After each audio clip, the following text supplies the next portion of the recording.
Então foram abertos os olhos de ambos e conheceram que estavam nus. Observe com clareza. E costuraram folhas de figueira e fizeram para si aventais. Quais são as nossas folhas de figueira para cobrir a nossa vergonha e o nosso pecado? Religiosidade, moralidade humana, onde nós nos escondemos de Deus. No versículo 8 nós aprendemos que eles ouviram a voz do Senhor Deus, que passava e passeava no jardim. Que palavras maravilhosas! O Senhor passeava no jardim onde Ele pôs o homem e a mulher no dia da viração. E esconderam-se Adão e sua mulher da presença do Senhor Deus entre as árvores do jardim. Ali está o seu Criador. E nós aprendemos aqui sobre a fuga do ser humano de Deus, fugindo de Deus, escondendo-se de Deus, evitando a Deus, para longe de Deus. Eu quero fugir, eu quero viajar, eu não quero estar num lugar onde eu ouço a voz de Deus. Eu não consigo sentar no sofá, eu preciso ligar a televisão, eu preciso pôr o fone de ouvido, eu tenho que fugir da voz da consciência. Deixa-me ver uma vida pelo mundo, em que eu possa ver novas coisas e continuamente ser alimentado em minha mente, para não pensar sobre o meu Criador e o meu pecado. Aqui começa a fuga do ser humano do seu Criador, fugindo de Deus, e ouviram a voz de Deus e esconderam-se. Mas a voz de Deus ainda fala na consciência e nós continuamos a evitá-la.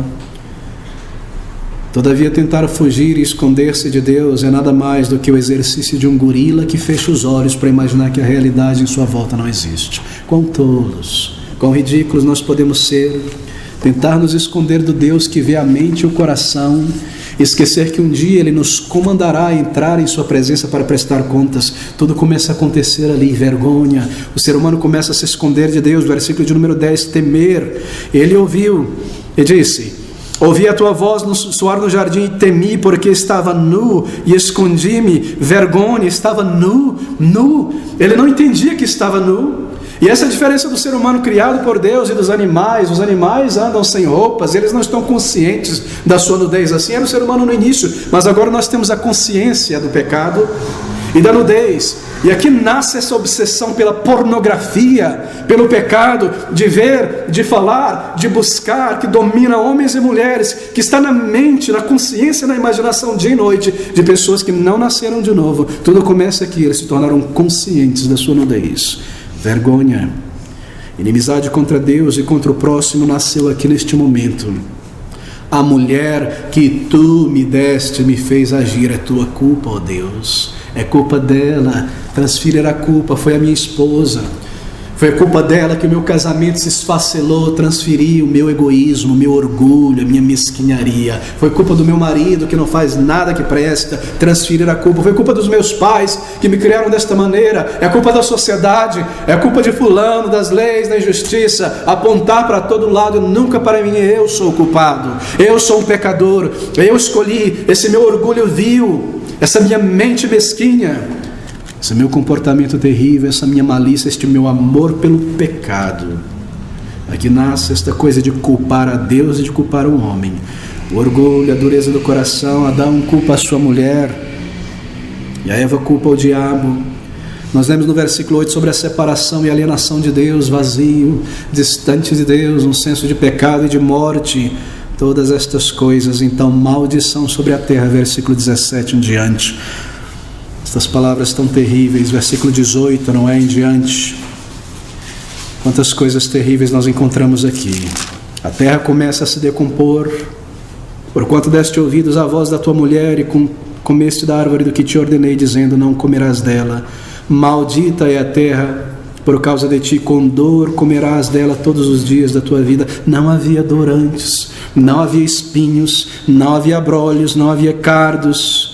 Comerás a erva do campo. Antes foi dada apenas aos animais a erva do campo, a ele as frutas e vegetais. No suor do teu corpo, do teu rosto comerás o teu pão, até que te torne a terra. Desde então essa tendência na terra, a sequidão e a floresta tomar conta de tudo, começou a brotar e a nascer. Os extremos da seca, os extremos das selvas peçonhentas. Antes jardim, antes a terra dava o seu fruto com naturalidade, agora a maldição. A mulher que traria à luz um filho com alegria, agora com dores terríveis e absurdas. Tantas coisas horríveis, tantas coisas tremendas. E por fim a morte física, a morte espiritual e a condenação neste versículo de número 18 que acabamos de ler. Versículo de número 19: até que voltes ao pó, porquanto és pó, e em pó te tornarás. Quantas coisas absurdas. As consequências do pecado, o resultado imediato estão ali. Um senso de culpa, imediatamente um senso de condenação dentro de si. Estavam nus, de repente se sentiram expostos, envergonhados, se esconderam atrás de árvores, costuraram aventais de folhas, culpados. A culpa entrou na realidade de suas almas, sentiram-se manchados, sentiram-se corruptos, precisaram se esconder da luz de Deus, dos olhos de Deus. Um temor de Deus, não existia este temor de Deus. Ouvir a tua voz e fugir. Antes andava com Deus, agora corre e se afaste de Deus. Ele perdeu a sua comunhão com seu Criador, aquilo de que ele se gloriava, andar com Deus, na presença de Deus.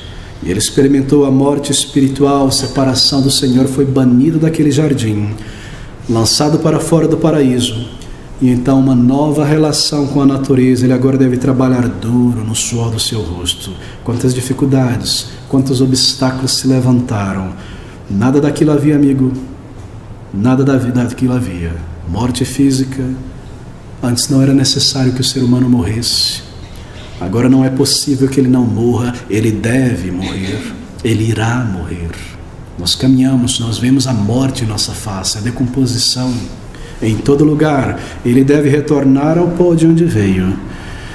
Lendo uma vez sobre um puritano que falava sobre o resultado imediato da queda do ser humano no pecado, ele usa uma ilustração, um puritano inglês chamado John Hull, passeando pelo interior da Inglaterra, onde havia ainda muitos palácios, castelos.